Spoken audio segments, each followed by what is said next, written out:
Estimados amigos de Solarén, mi nombre es el profesor David Fonseca.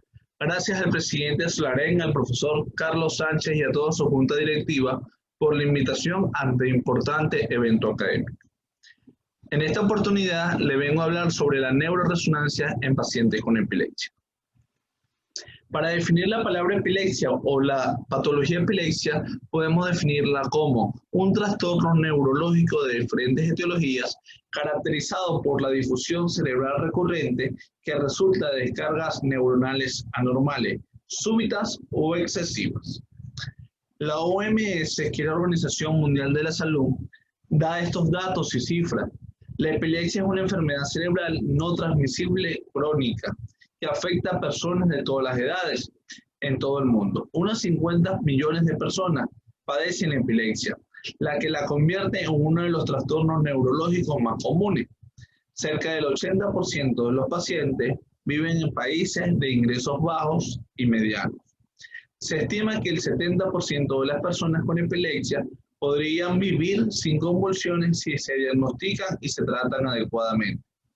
El riesgo de muerte prematura en personas con epilepsia es hasta 3 veces mayor que en la población general. 3/4 partes de las personas que viven en países de bajos ingresos no reciben el tratamiento que necesitan. Y en muchos lugares del mundo, los pacientes y sus familias pueden ser estigmatizados y tener discriminación. Las causas de la epilepsia pueden ser estructurales, como la esclerosis temporal mesial, más común que la epilepsia del lóbulo temporal, isquemia, tumores, malformaciones congénitas, trastornos corticales, errores innatos en el metabolismo, infecciones, malformaciones vasculares y encefalopatía hipóxica isquémica. Vamos a describir en 2 grandes rasgos las convulsiones o las epilepsias, en sencillas y complejas. La sencilla, convulsiones tónico-clónicas generalizadas sin focos característicos, las convulsiones duran menos de 10 minutos, las convulsiones se resuelven espontáneamente y no hay recurrencia en las 24 horas. Las complejas, hay características focales en las que, por ejemplo, solo un lado del cuerpo está involucrado, las convulsiones duran más de 10 minutos, 2 o más ataques ocurren dentro de las primeras 24 horas, se observan recuperación compleja después de una hora, hay consecuencias neurológicas post-ictales, hay un breve periodo de parálisis definido como el TOT, parálisis después de la convulsión, se desarrolla febriles, se pueden requerir medicamentos anticonvulsivos para interrumpir la convulsión. Ya entrando un poco en tema del área de resonancia magnética, los protocolos actuales recomiendan hacerlo con equipos de 3 Tesla por las siguientes razones: la mejor relación señal-ruido, mejor definición cortical, cirugía para epilepsia. No cabe destacar que la mayoría de los centros en Latinoamérica y gran parte del mundo tenemos 1.5 Tesla. Esto no quiere decir que nosotros no podamos hacer estudios para epilepsia con 1.5, sino que las distintas sociedades de la epilepsia, como la Liga de la Epilepsia en general, recomiendan en la actualidad hacer estudios de 3 Tesla para poder observar esos focos epileptógenos corticales o en alguna parte del cerebro por la mejor resolución que tienen al tener mayor teslaje. Pero la realidad de nuestro día a día hace que los equipos que tengamos le saquemos el mejor provecho posible para el beneficio del paciente y en base a su diagnóstico. Otra cosa que quiero aclarar es que nosotros como tecnólogos médicos o técnicos radiólogos o TCU en imagenología o licenciados en bioimágenes, dependiendo del país donde estén y donde se graduaron y dependiendo los distintos nombres que le generen a su título, tenemos que hacer un poco de historia clínica y un poco de interrogatorio del paciente. No cabe destacar esto, que cada vez que nosotros atendemos a un paciente, tenemos que hacer la parte de humanización, no la parte de la resonancia magnética fría como tal. ¿Por qué? Porque muchas veces atendemos pacientes, pero hacemos imágenes y no estamos pendientes de lo que pasó con el paciente, si las crisis de la epilepsia son recientes, si las crisis de la epilepsia son antiguas, si debuta como epiléptico o si ya viene siendo un paciente con epilepsia recurrente. También como profesionales del área de la radiología tenemos que tener muy claro lo que es la anatomía del cerebro entre ellos la anatomía de los hipocampos. Para poder tener un buen desarrollo de los hipocampos tenemos que saber cómo está conformado el hipocampo, por un corte endorrenal, un surco renal, un corte perirenal y un corte hipocampal. En la imagen que vemos en la parte inferior estamos viendo un estudio con un plano coronal o una inversión de recuperación en una ponderación T2 con una imagen de un plano coronal para poder ver los hipocampos. Muchas veces la patología con la que nos enfrentamos en la epilepsia puede ser ocasionada por una patología en esta pequeña parte del cerebro que se llama hipocampos. En la presente lámina estamos viendo los hipocampos en planos sagitales, coronales y sagitales. Cuando vayamos a hacer un estudio de epilepsia, tenemos que desarrollar un protocolo distinto al protocolo morfológico que regularmente hacemos. A través de la presente conferencia vamos a ir desarrollando los diferentes protocolos que realizamos, tanto morfológicos como para epilepsia. ¿Cuál sería la diferencia? La diferencia es que regularmente nosotros tenemos que buscar una patología en la sustancia gris y blanca, como los focos epileptógenos, o como la migración de esa sustancia gris hacia la sustancia blanca, o también llamada heterotopía. Cuando hagamos un estudio para epilepsia, una de las principales secuencias o ponderaciones o referencias anatómicas importantes es hacer una secuencia perpendicular al plano mayor de los hipocampos para poder hacer una inversión de recuperación para ver las diferentes patologías del mismo. Esto requiere un corte coronal no planificado como regularmente lo planificamos, sino paralelo a la médula. Lo vamos a hacer paralelo al eje mayor de los hipocampos. Y en la imagen B vemos un plano sagital. En la imagen B vemos cómo se planifica por el eje mayor de los hipocampos, tomando como característica la parte anterior del ventrículo. Y en la imagen C, que es un plano axial, vemos cómo la imagen está en el lado frontal del hipocampus. ¿Qué protocolo debe incluir un protocolo para epilepsia? Debe incluir un protocolo T2 axial paralelo al eje mayor del hipocampus de 2 a 3 milímetros. También debe incluir un flare coronal, un flare T2 3D volumétrico, un T2 estrella, SWI o eco gradiente como se le conoce físicamente, para malformaciones vasculares muy pequeñas. En la presente imagen vemos cuando centramos al paciente y se le están dando las indicaciones, se le van a poner unos audífonos para el sonido, se va a colocar la antena y se va a colocar el eje del láser en la línea órbito-natal para poder tener un buen centrado, para poder hacer un estudio de calidad. Los protocolos. Según los distintos protocolos, según la Liga de la Epilepsia y las distintas sociedades de radiología a nivel internacional, nosotros deberíamos hacer un protocolo morfológico más agregar las diferentes secuencias y ponderaciones. ¿Qué secuencia le vamos a agregar y qué es un protocolo morfológico? El protocolo morfológico conocemos como un T1 sagital, un T2 coronal, un T2 flare con inversión de recuperación, un T1 axial. También le vamos a hacer una difusión de un valor B0, 800 y 1000. También vamos a hacer un eco gradiente. En la actualidad no se justifica que un protocolo neurológico vaya sin la difusión. Cuando se hacía un trabajo con equipos de bajo campo de 0,5 o de 0,25 para poder este tipo de estudios no se le hacía regularmente la difusión porque se tardaba mucho el estudio y regularmente dividían los estudios y no se les podía hacer.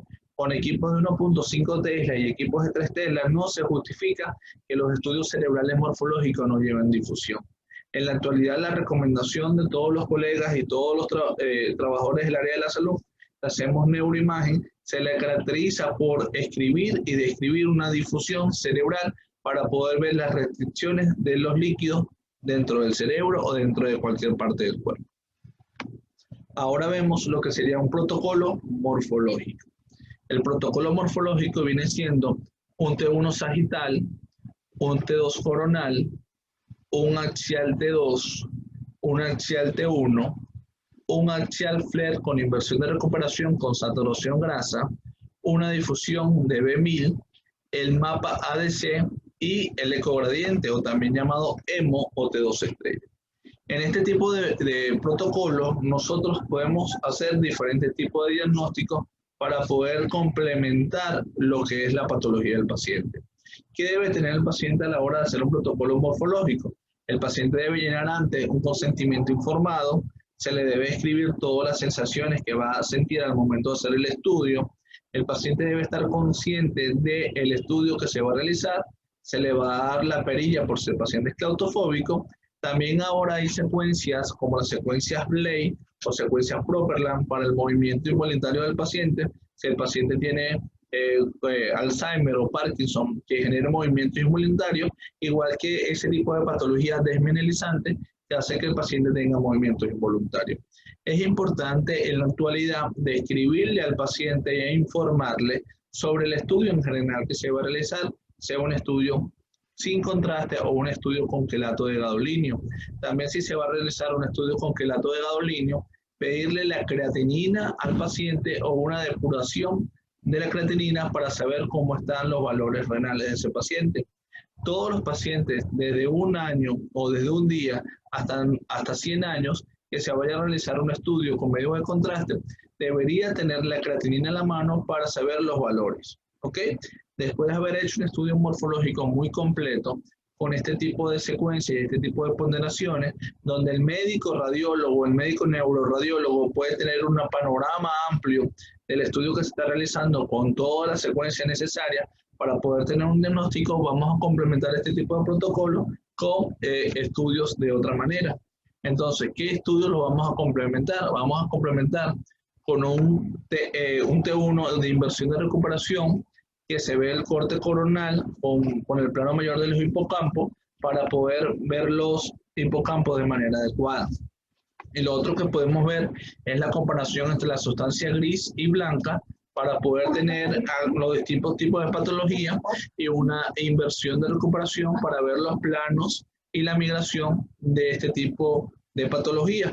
También ver si hay una hiperintensidad en la sustancia gris y ver si hay unos focos epileptógenos y diagnosticarlo y hacer una evaluación quirúrgica para que este paciente sea operado y darle la información al médico neuroradiólogo. Es importante también aclarar que nosotros tenemos que tener una comunicación con este tipo de pacientes, ya que si el paciente nos hace una crisis de epilepsia dentro del resonador, nosotros tenemos que tener comunicación durante todo el tiempo. Regularmente ahora hay las secuencias de susurro bajo o las secuencias QI, que son secuencias de bajo ruido, para poder tratar de evitar el movimiento, ya que estos pacientes regularmente pueden sufrir de migraña o jaqueca, y el sonido que hacen las gradientes durante el estudio pueden ser un poco incómodos para ellos. Como pueden ser incómodos para ellos, nosotros le vamos a observar y le vamos a hablar durante todos los planos y durante toda la secuencia para decirle cuáles son las sensaciones que pueden sentir y que evitar el movimiento de cada uno de ellos.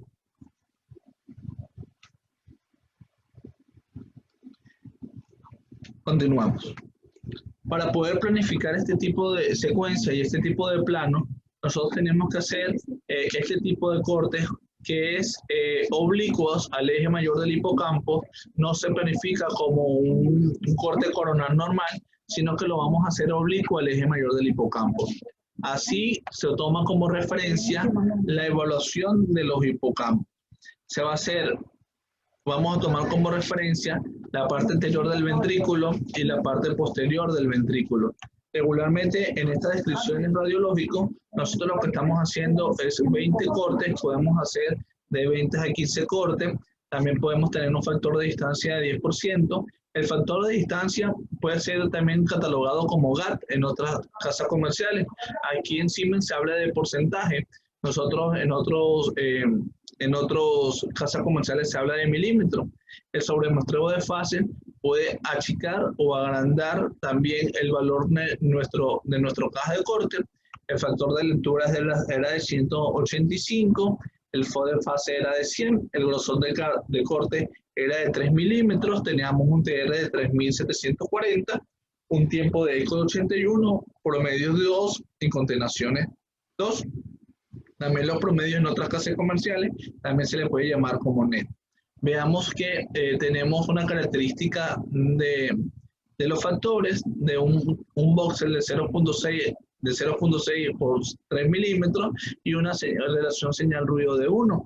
Estas características de la secuencia hacen que tengamos una buena resolución, un buen tiempo de 2 minutos 54 segundos y podamos evaluar la estructura cerebral en un plano sagital, en un plano coronal para este tipo de secuencia de inversión de recuperación.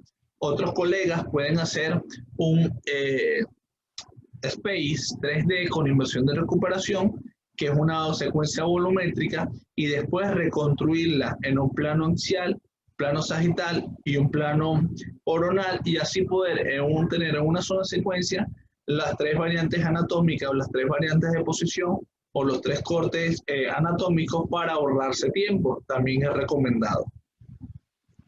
Ahora vemos las secuencias y las ponderaciones. Esta es una secuencia IR o una inversión de recuperación. Vemos como el líquido cefalorraquídeo se ve hipointenso y podemos ver la sustancia gris en comparación de la sustancia blanca. También en la parte inferior vemos una secuencia FLAIR T1 sagital, que es la que regularmente comenzamos cuando es un protocolo para epilepsia. Nosotros en nuestro centro radiológico, en nuestro centro de trabajo, comenzamos con este tipo de secuencia T1 sagital FLAIR, que es una inversión de recuperación, donde atenuamos el líquido cefalorraquídeo. Recuerden que en el T1 las tres cosas que brillan. En el T1 brilla la sangre, la grasa y el quelato de gadolinio. Nosotros, a través de la historia, hemos llamado al contraste gadolinio, pero resulta que lo que inyectamos en el área de resonancia son quelatos de gadolinio, y por eso yo lo voy a nombrar así como quelatos de gadolinio. Tenemos que estar muy conscientes y saber que las ponderaciones y la secuencia, la característica de lo que podemos encontrar. Por eso, en una secuencia T1 FLAIR, lo que estamos buscando es el realce o el edema o una hiperintensidad que nos pueda observar en la sustancia gris o blanca, que nos refiera a un foco epileptógeno, para poder describirlo y poder hacer otro tipo de ponderaciones y secuencias para darle la mayor información a nuestro médico radiólogo, y este a su vez darle la información al médico neurocirujano o neurólogo. Le voy a describir las siguientes imágenes tomadas de Neuroimaging of Epilepsy, que es la Liga de la Epilepsia, que nos da mucha referencia en torno a casos de epilepsia. En la imagen número A vemos una esclerosis del hipocampo izquierdo. Vemos como el hipocampo derecho está normal y el hipocampo izquierdo está completamente deforme, por eso se llama esclerosis cuando se deforma el hipocampo como tal. Esta es una de las causas más comunes de lo que son las epilepsias.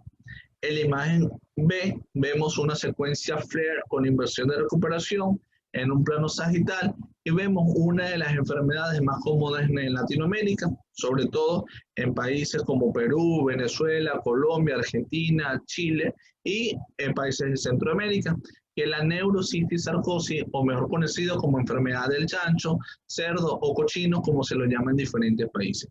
A través de la neurocisticercosis, es una enfermedad también infecciosa, que es parasitaria, donde se trasladan los huevos de la tania a través de los alimentos mal cocinados o con poca higiene, donde la persona que tiene los huevos de tenacia hace sus defecaciones, le quedan heces en las manos, y con eso prepara los alimentos, y resulta que esa persona contamina de neurocisticercosis a los pacientes. Entonces es muy común ver en los centros de imagenología resonancia magnética con pacientes que vienen con focos epileptógenos o con descargas epileptógenas, y vienen y descubrimos este tipo de patología o este tipo de imagen. En las siguientes imágenes, también tomadas por la Neuroimaging of Epilepsy, vemos en la imagen A una esclerosis temporal mesial. Vemos que en la secuencia o la ponderación T2, turbospin eco, no podemos ver bien la hiperintensidad que si vemos en la secuencia de inversión de recuperación en un plano coronal. Vemos como en la parte superior del hipocampo vemos una hiperintensidad que es captada o señalada por la flecha blanca, que hace la deformación del hipocampo, provocando una epilepsia o descargas anormales de electricidad, produciendo la patología epileptógena. A través de la siguiente imagen vamos a ver una de las patologías que encontramos en nuestros centros, que no son muy comunes, pero sí hemos encontrado varias, que son las displasias cortical o heterotopía, también llamada sustancia gris ectópica. Vemos como en la imagen B, en el plano coronal, vemos como hay una migración de la sustancia gris hacia los ventrículos, causando focos epileptógenos o descargas anormales de corriente, produciendo epilepsia en el paciente. Una vez me tocó un caso de un niño de 5 años que lo llevamos a la sala de resonancia magnética. El niño tenía focos o descargas de epilepsia de larga data, aproximadamente hace 2 años y medio. Resulta que cuando le hicimos la resonancia, tenía la migración de la sustancia gris hacia los ventrículos, llamada también heterotopía. Se le describe la heterotopía, se le describe la migración y la sustancia gris ectópica, se le hace un estudio de unos parámetros o protocolos de epilepsia y se le indica al paciente o se le manda los resultados a su médico tratante. También vamos a encontrar cavernomas. Vemos que la imagen A no es visible, en la imagen B, que es una secuencia ecogradiente o gradiente de eco, también llamada susceptibilidad magnética en otras casas comerciales, o T2 estrellas, o SWI, o hemosiderina, dependiendo de la casa comercial, podemos resaltarla porque es un cavernoma, o estas lesiones también recurrentes como lesiones que son microvasculares, como este tipo, que pueden estar asociadas a descargas también generando epilepsia. Entonces vemos que hay un conjunto de enfermedades, tanto tumorales como esclerosis mesial, como esclerosis de los hipocampos, como migración de la sustancia gris, que pueden generar este tipo de traumatismo, este tipo de patología, que al final termina en una descarga anormal de lo que es la energía o electricidad en el cerebro. También esto es un caso bastante interesante. Vemos un caso de una neurocisticercosis en un paciente de nuestro centro de imágenes, el Centro Médico Dr. Serván. Vemos un paciente que tiene la enfermedad de neurocisticercosis. Vemos en la parte superior del cerebro una secuencia dark fluid o flare, cómo se crea el parásito. En la parte inferior de la imagen también vemos el quiste y el parásito. Es bastante importante para los médicos tratantes definir en qué fase de la enfermedad está, si es una fase inicial, o una fase temprana, o una fase media, o una fase ya de calcificación. Es importante aclarar que nosotros como técnicos imagenólogos o licenciados en imagenología tenemos que hacer protocolos y secuencias adecuadas a este tipo de secuencias.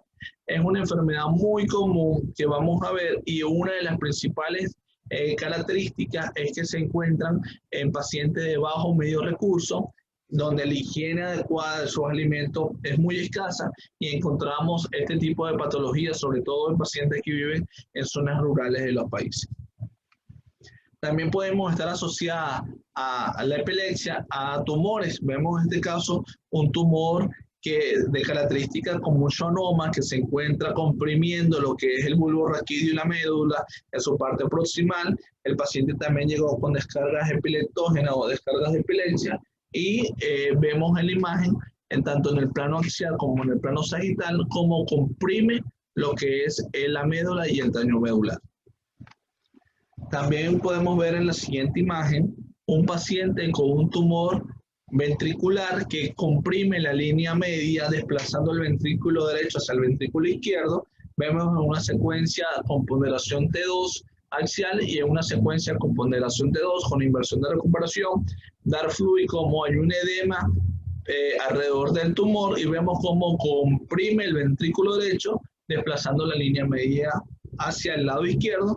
El paciente llegó con crisis epileptógena o crisis de epilepsia, y vemos cómo en este caso tiene una masa tumoral muy grande del lado derecho del paciente, provocando esta crisis epileptógena. Entonces tenemos la conclusión, o podemos llegar a la conclusión, como decía al principio, que puede ser por esclerosis temporal mesial, por tumoraciones, por infecciones o por hipoxias en el caso de los fetos, cuando tenemos placentas envejecidas o placenta con focos ya cálcicos por la hipertensión arterial materna, donde hay una hipoxia cerebral o una hipoxia del feto en eso, y al nacer viene con crisis epilépticas porque no le llegaba suficientemente oxígeno a través de la placenta y del cordón umbilical por estas patologías de hipertensión en el embarazo o acretismo placentario. ¿Ok? Vamos a hacer una planificación de una espectroscopía, que también es una metodología de trabajo que se utiliza muchísimo para ver la esclerosis temporal del hipocampo, para ver si está en una buena condición o hay una pérdida de la viabilidad neuronal en estos casos, y poder ver este tipo de patología a través de los metabolitos del hipocampo. Nosotros hicimos una secuencia de tiempo de eco corto, la planificamos en un plano sagital, también en un plano coronal y también en un plano axial.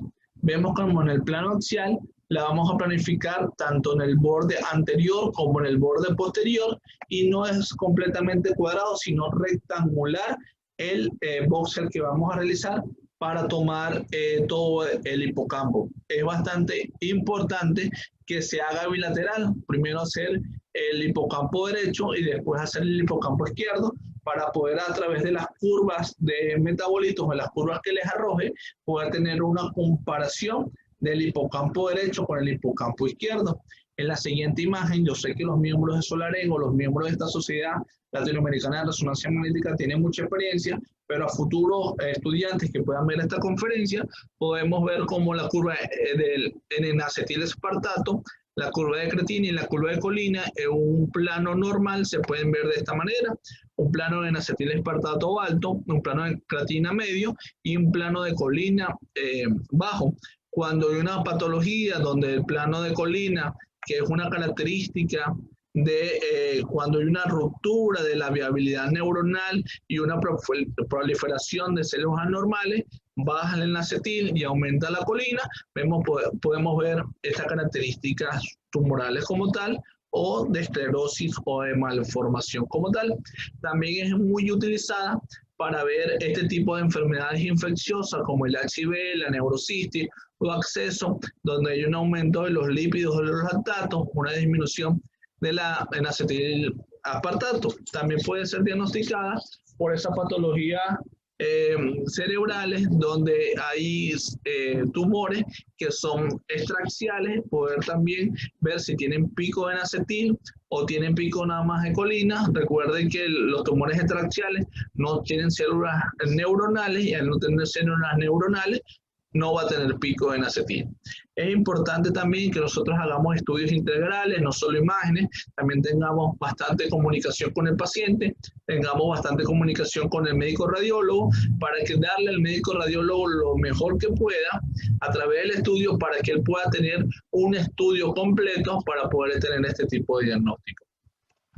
Muchísimas gracias a toda la familia Solarén, a toda la sociedad. Es importante invitar a todos los colegas que hacemos resonancia magnética a nivel de Latinoamérica, y yo creo que parte de Europa también, que se unan a Solarén, que participen con Solarén y que ayuden a través de las distintas escuelas y las distintas partes de formación, universidades, colegios y afines al área de la radiología, que es tan bonita, a que nos unamos a Solarén y a participar desde la FUIMAG en Latinoamérica. En nombre de mi persona y en nombre de todo mi equipo de trabajo, los invito a inscribirse en Solarén y que participen en este tipo de manifestaciones académicas y reuniones académicas que estaba organizando tanto el profesor Carlos Vázquez como todo, toda la sociedad. Muchísimas gracias al profesor Carlos Sánchez, al presidente de Solarén, a todo su comité organizador, y les dejo mis datos. Mi número de teléfono es +51 955 246 755, Instagram Dafo Piso Imagen, mi correo electrónico davidfon_r@hotmail.com. Mi nombre es David Fonseca, como ya me conocen. Muchísimas gracias. Gracias a todos y me despido. Muchísimas gracias.